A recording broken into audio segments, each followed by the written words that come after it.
Hello everyone and welcome to Rider's Corner. Now this episode is all about repairing your pillion seat. We've done some amazing stitching, we've put in a gel pad and this leather looks absolutely fantastic. This isn't the first attempt at this. This video is going to show all the mistakes that I've made so that you don't make the same mistakes as I did. This looked absolutely knackered before. If you're watching this video, I'm sure yours does too. We're going to be talking through how to repair the leather. We're also going to be talking about all of the tools and equipment that you need to get your pillion seat looking like this. I really hope that you guys like this video. If you do, you're probably going to like the rest of this series. It's going to look absolutely fantastic. We've got so much work planned and you're going to absolutely love it. We're going to be doing painting, polishing, paint correction. We've got loads of maintenance to do, sprocket changes, and loads of stuff like this where you're going to be able to transform your used bike into a modern day bike on a budget.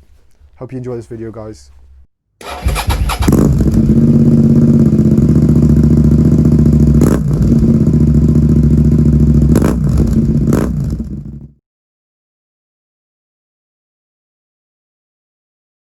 So obviously the first thing that you're going to have to do is get your pillion seat off the bike and on the workbench.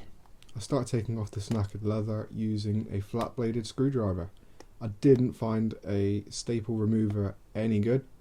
Flat blade screwdriver works fine. So now your staples are out, we can take off this leather. We can take a look at the foam underneath and just make sure that we haven't got too much damage. Okay, so let's have a look at our leather. This is something I bought off of Amazon. It was the cheapest one online and I'm really happy with it actually. I made sure that I bought a waterproof and UV resistant leather. It looks pretty similar to the leather that was already on the bike and it's a nice material. It's quite thick and it's pretty pliable as well. We're going to be able to fold it in position properly as well. With that I've also bought a gel insert which is going to be for comfort really. Obviously this is completely optional if your foam is fine, but my bike is absolutely rock solid, so let's open this up and have a look at our gel insert. So this gel looks a little bit crazy, but it is perfectly squidgy and this is going to be a huge improvement to sit on the longer rides. I get so much complaints about my pillion seat and my rider seat is absolutely terrible as well, so this is going to make a huge difference on my bike.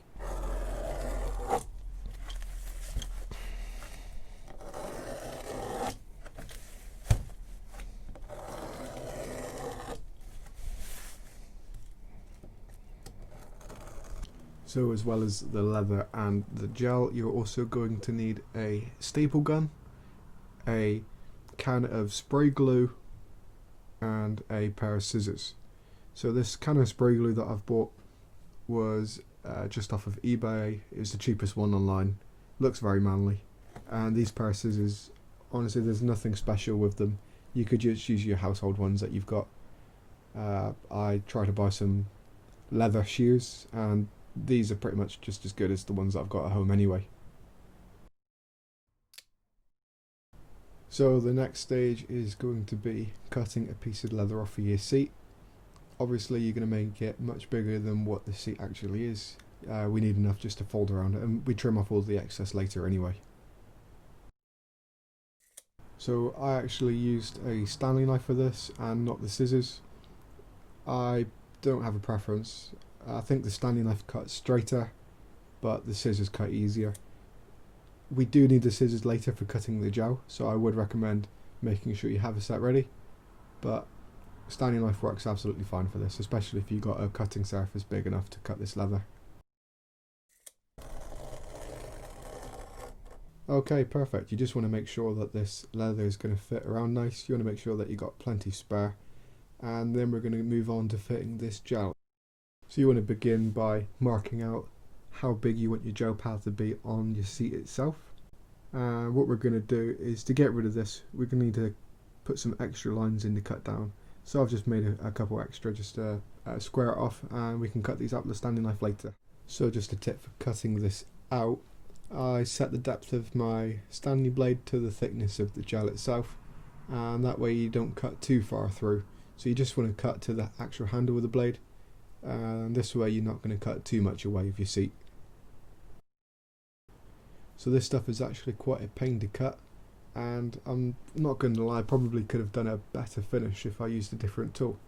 I think maybe next time I would use a electric saw if I had one, but the standing blade, I got a pretty good finish with it, but it did end up requiring a little bit of extra rework just because of it wasn't flat and it was a little bit lumpy.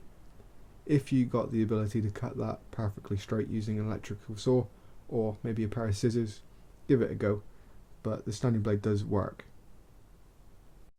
So you're going to cut out all your lines. You can see that I did actually try and pull this out myself, but we are actually going to have to use these extra grid lines, and then we can pull out square by square, which would be a little bit easier. I found by gradually applying pressure to the Stanley knife and not trying to dig in deep straight away was a little bit better, so I went over each line maybe 5 or 6 times, gradually getting it to depth, and then that way it was a little bit less messy and you get a little bit less of the foam tearing, which you really want to avoid, because if that can take a lump of foam that you didn't want to be removed, and then you end up with a gouge or a dip in your seat. So like I said earlier, I ended up making a couple mistakes and doing it all again, which I will show you, but one of them was at this stage I kind of rushed it, and I wish I spent a little bit more time, maybe sanded it down and really made sure that I got it perfectly flat.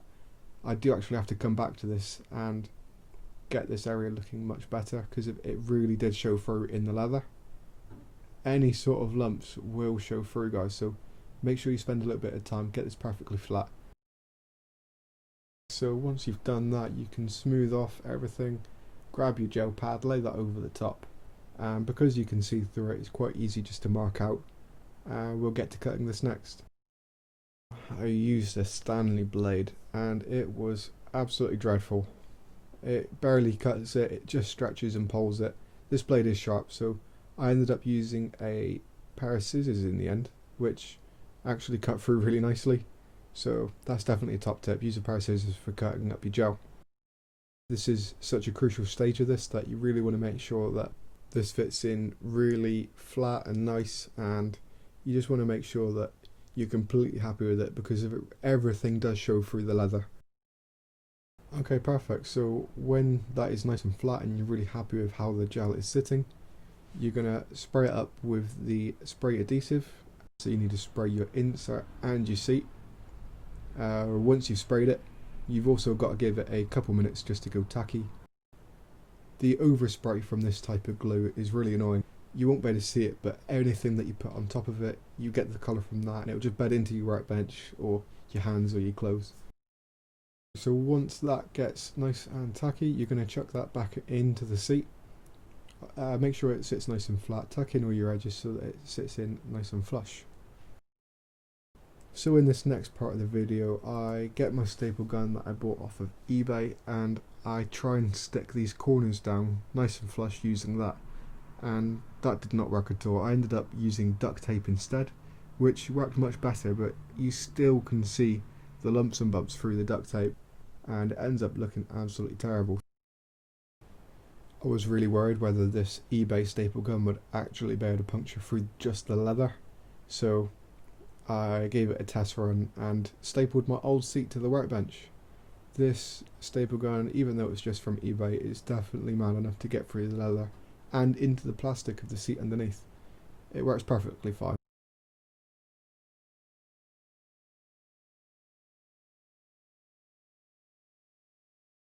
So you can see here, with the new leather on, you can see the big lumps and bumps. It looks absolutely terrible. I was pretty happy with how it went originally, but it wasn't until it was on the bike that you can really see every lump underneath. So the duct tape wasn't doing its job, and I just had to rip it all off and start again. This time around, we're going to be making sure that the foam seat is perfectly flat. We're not going to have it repeat our last time, so I've got a few extra tips which are really going to help with that. Before we get to that though, I'd just like to show you what did work, and I'm really happy with the seam that I did.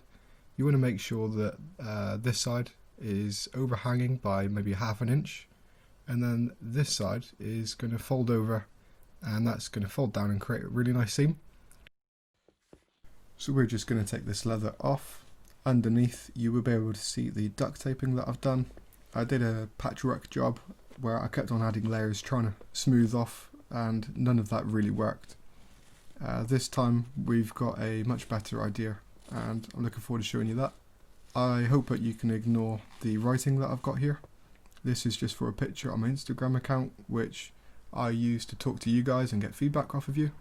So if you want to maybe answer some quizzes or speak to me, that's the place to do it, and I'm at Riders Corner UK. So we're going to take this patchwork duct tape off. So I'm sure now you can see exactly where these problems are coming from. This gel pad is nowhere near level, so we're going to have to sort out the foam underneath, and I'm going to be doing that with a little bit of sandpaper. You want to use a quite coarse grip for this, and to go slowly. Remember, it's easier to remove material than it is to add it.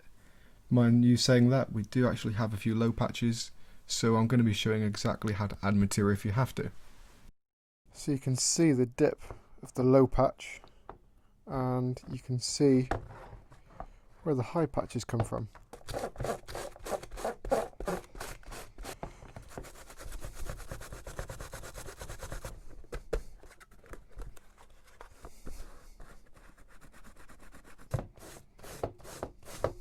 That has actually come up a lot flatter than what it was. What I'm actually going to do is just fill in these two gaps here with just a little bit of spray glue.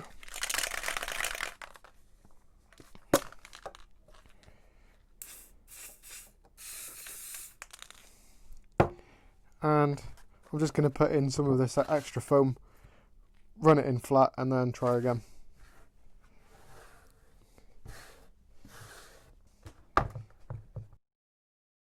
That looks much better than how it was, and I'm absolutely covered in foam now. So we're going to pop this back in, if we can peel it off the workbench. Hopefully, if you've watched this video before you started attempting this, your gel pad won't be nowhere near as sticky as mine is. So once you think that the gel pad is nice and flat in the seat, I'd recommend pulling over some leather and just having a double check. Once you've done that, you can final fit that gel pad just by spraying both sides up with the spray glue. So I've flattened this back as much as I can.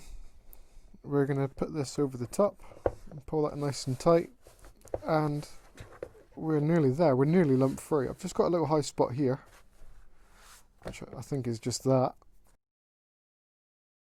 So I'd actually recommend using another piece of leather here just as a buffer layer between the seat and the final layer. So this is going to hide any imperfections in the foam, but if you cut it nicely and you follow the edges of the seat, this can actually be quite cosmetically pleasing. When you put the next layer over the top, it will give it like a slight edge, and it does actually look quite nice. So that's what I'm doing here. So once you're happy with this pad and you're happy that it's nice and symmetrical and it follows the lines nicely, what we're going to do is spray this up with some spray glue, and then we're following that, we're going to use some duct tape just to hold down the edges, which will give it a nice feathered looking finish.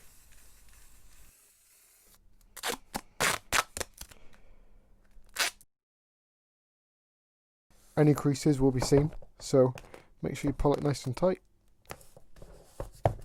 and really flatten it out. Anything like that, that'll be an issue, so we're just going to take it off.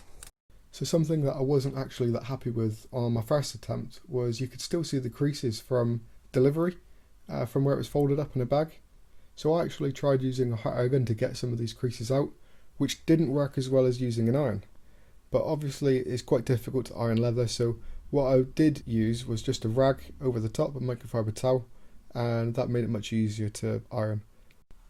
So I'm just going to reuse the same leather as what I had last time. I've already cut it into the right shape, and obviously you guys are all going to have different shaped leathers depending on your seat that you're going to be cutting for. I just start off with a sheet that's too big and gradually cut down, and then finish off with the corners. You want to follow the guide that I said about earlier, how you want both sides of the seat to be able to fold over each other, which will give you that nice looking seam. Okay, fantastic. This has gone tacky now, so we're just going to put this in the middle. Bollocks. So I'd recommend starting at the front edge. This is just going to be the biggest piece, so it's going to hold everything into position. So you just want to fold this down nice and tight. Make sure you take your time, and everything is going to be following the lines from this, so this is the most crucial step really. Flip it over to this side and pin it down onto the inside. Then we're just going to pop in a couple staples just to hold everything in place.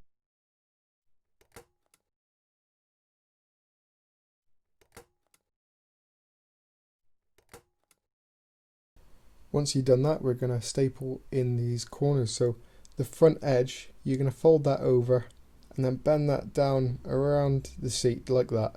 And then we're just going to pop a staple in there, and hopefully that keeps the corner pinned nice and tight. And we're going to do that on both sides.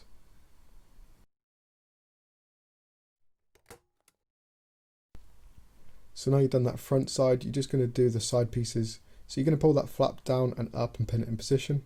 But don't forget to create that seam line, but just by folding over that front edge. You're going to work your way back and staple it in position, but you need to remember to pull the leather tight every single time you staple it. Otherwise, you're going to be creating creases, and once you've stapled it in position, it's staying there. So make sure you're happy with it with every staple you do. Once you get onto the back edge of this bit, you don't really have to worry about it too much because we're going to be sorting that out with the stitching process. But try and get it as neat as possible, and we'll get to that later in part 3.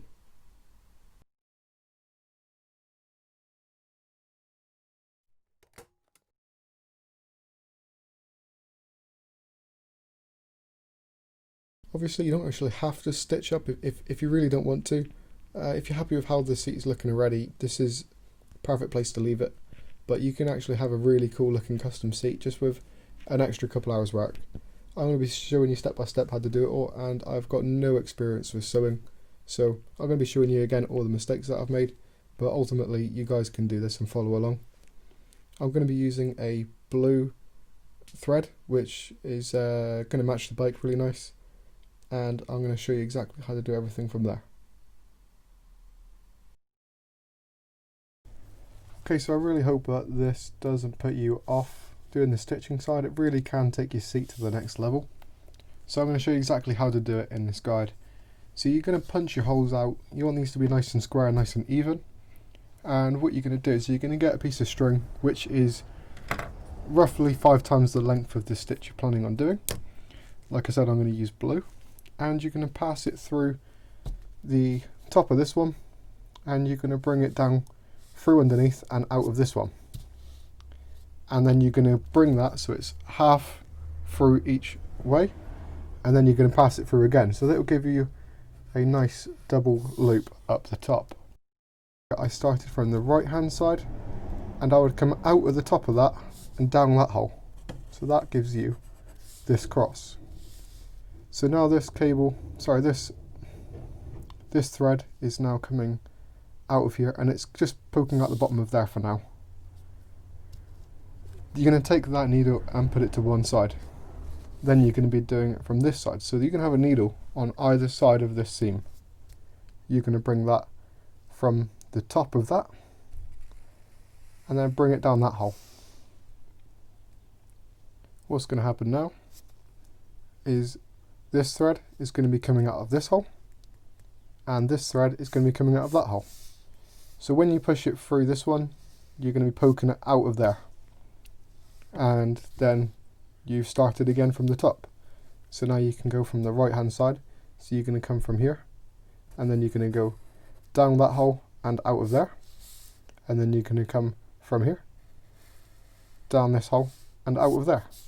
So now you've got your 2 strings, and you're going to do it again. So from here, you're going to bring that one down and out of there, out of here, and then you're going to bring this one down and out of this hole. So this is how you get the rough cross stitch. At the end, you're going to be left with your 2 needles and 2 strings.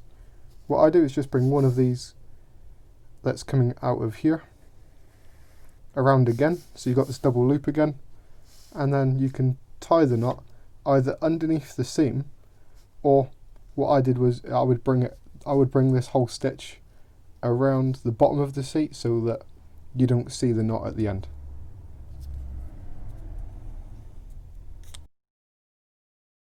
So before we start sewing, just make sure that you're happy with the actual seam edges. Make sure that they're straight, parallel and symmetrical, and that you're happy with everything before we start. So the best way to make sure you get a really good stitch is just to spend a little bit of time before you actually punch the holes out with a marker pen. And you want to make sure that each of the dots that you do are the same distance apart from each other, and you want each dot to make a square across the seam line.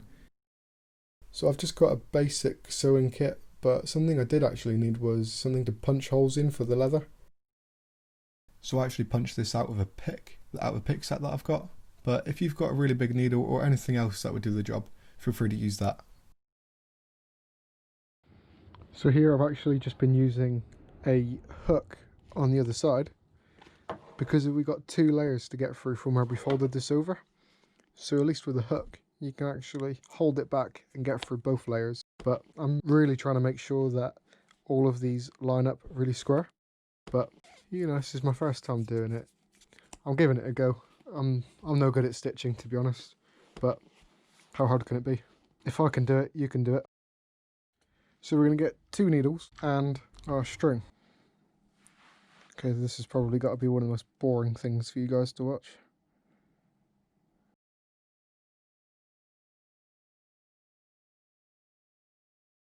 So in that one, and then out the other side.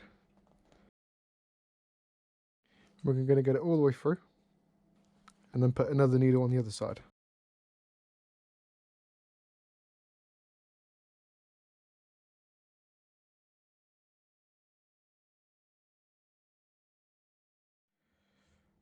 So here we are. We want these. Oh, this is going to be the absolute bane of my life, I can just tell. Having 2 needles. Christ. So just a tip that will make your stitch look more uniform as well will be to use the right hand stitch first. At least that's what I did. So you're going to cross over to the left hole with the right hand side every time first, and then go over the top with the left after. And by doing that every time, your stitch is going to look identical every single time. Okay, so we've just come up against our first issue really. The thread keeps on snapping. Every time I try and pull it tight to move on to the next cross stitch, it snaps. So what I've done is I've put these ties in so that I can pull it tight with that without the thread snapping. So for now, you don't really want to worry about how tight this stitching is. You just want to make sure that you get every stitch in and that you don't snap your thread. Make sure that you only go in and out of the holes that you've already created using the punch. If you start going in and out using the needle, you're quite likely to break a needle, and you're just causing extra stress for yourself. Plus, it will never look as straight as the holes that you've already done. So make sure that you only go in and out of the holes you've already created for this. So the filming for this episode was done over about 2 days, so that will give you an idea of how much time you're going to need the seat off your bike for. So I'd definitely recommend doing this when it's raining or when it's bad weather and you're not going to be using the bike. With that as well, the stitching for this was actually really relaxing, so you'd probably actually better do this in front of the telly. One of the most time wasting and frustrating things that can happen is when you get a knot. Obviously the last thing you want to do is to cut it out and start again, so really take your time and make sure you keep your needles separate when you're stitching up. So on this back edge of the pillion seat, what I've done is drawn a line following the line of the seat that I want to create the seam on. And then you're going to cut 1/2 inch to one side of the line on one point of the leather, and then 1/2 inch to the other side of the line on the underside of the leather. And that way you can create the same seam edges that we did on the front corners using the same cross stitch technique. Just remember, it's always easier to cut more material off than it is to add it, so make sure you just cut a little bit at a time. This is not the point to be cutting off too much and having to replace the whole leather again. By doing it this way, you don't get the same flap of leather that's just left over spare.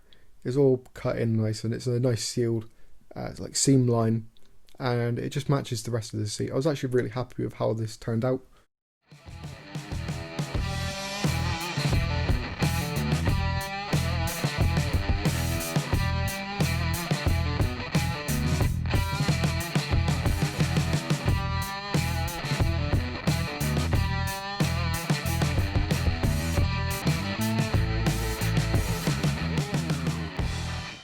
So that was it, guys. I really hope that you enjoyed this video. That was part 1 on motorcycle seat repair. Part 2 is going to be the rider's seat, which I'm a little bit daunted to because it looks a lot trickier than the pillion seat.